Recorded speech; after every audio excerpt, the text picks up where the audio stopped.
The views expressed on the Jerry Cahill CF podcast are that of Jerry Cahill and guests, and not necessarily those of the Boomer Esiason Foundation. Nothing on the Jerry Cahill CF podcast should be considered medical advice. Such advice can only be given by a physician who is experienced with cystic fibrosis. The Boomer Esiason Foundation, Jerry Cahill and guests cannot be held responsible for any damage which may result from using the information on this podcast without the permission of your medical doctor. You're watching Jerry Cahill's CF podcast presented by the Boomer Esiason Foundation and jerrycahill.com. Welcome to Jerry Cahill's Living, Breathing, Succeeding podcast show.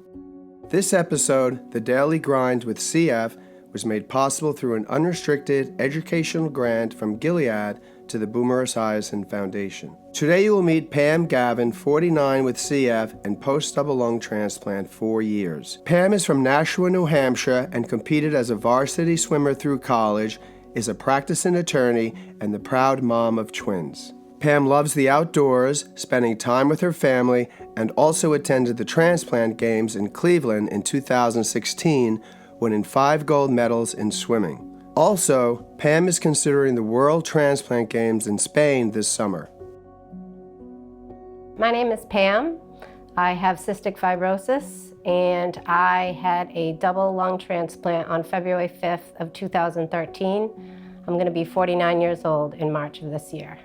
I was diagnosed in college somewhere around 18 years old. Exercise has always been a really important part of my life. I was a very competitive kid. I started swimming when I was 6 years old and loved it, and ended up swimming throughout my childhood and throughout high school and into college. I was basically a healthy kid. I did have that persistent cough, but I was born in 1968 and a healthy kid. They told me I had bronchitis for the first 18 years of my life. I graduated from high school in 1986, and I went immediately to college at the University of New Hampshire. For the first 3 years I swam in college, and that was really where the symptoms kind of started rearing their ugly head. I was just feeling run down. I was losing the freshman 15. I finally called my mother at one point, and basically we had this conversation where I said to her, there is no way I've had bronchitis for 18 years. And it was at that time that I went home and for the first time went to a respiratory specialist. As I was talking, he looked at my fingers, and I have clubbing on my fingers. He said to my mom, has she ever been tested for cystic fibrosis?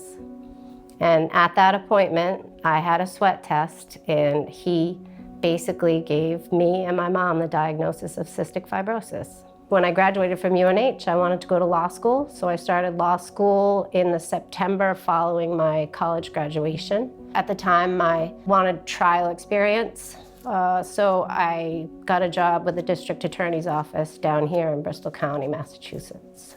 And I started as a prosecutor. At that time, I met my husband, Tim, and got married shortly thereafter, but a couple years after that, and ended up having twins at the age of 34, a boy and a girl, Jack and Abby. They're 13 now. They both play sports, so I literally spend my non-work hours driving them to games and practices and all over Massachusetts and the local area, but I can honestly tell you, I wouldn't want to be doing anything else. Pre-transplant, I wasn't eating much at all because I was so oxygen deprived, and I was at the point where I had to choose between breathing and eating. I had horrific days and weeks and months and years, and I thought I was gonna die.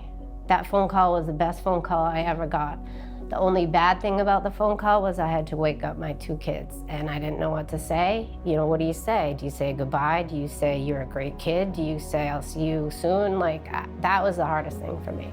I came out of the hospital 15 days after my surgery, and I had to be back up there every week, and I couldn't drive, and I had 85 staples from one armpit to the other, and chest tube scars. And everybody was saying, oh, you have to live life to the fullest and travel and go buy a Mustang and drive really fast and all of that stuff. But for me, I wanted it all to go back to normal. I wanted to just keep living. I wanted to run around with my kids, which I hadn't done in 10 or 15 years. In June of 2016, I traveled to Cleveland and competed in the swimming events of the Transplant Games of America.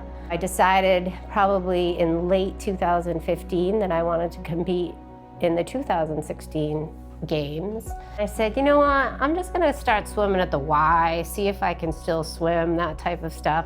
It felt so great. I hadn't been able to swim for probably 15 years. And then I found myself there and I swam 5 events and I won all 5 events. The symptoms, unfortunately, of cystic fibrosis are not pleasant. We end up coughing a lot, we end up spitting up mucus. It's just not a kind disease for the general public. And I think that's part of the reason why we try to hide so much of it and we find tricks to hide that. But for me, when I'm in the pool, there's none of that. And it's really one of those times where I actually feel graceful. Having cystic fibrosis, we have to be relentless back. We can't let it get the best of us. We can't ever, ever say, you know what, I'm giving up. I can't take it anymore. You gotta push through. You just have to push through. And you have to fight as hard as you can. Especially knowing now what my body has been through, I just think the human body is amazing. And I think that it shouldn't be wasted. What would you say to your donor family if you met them? Thank you. I don't know what else I would say. You know? Just thank you.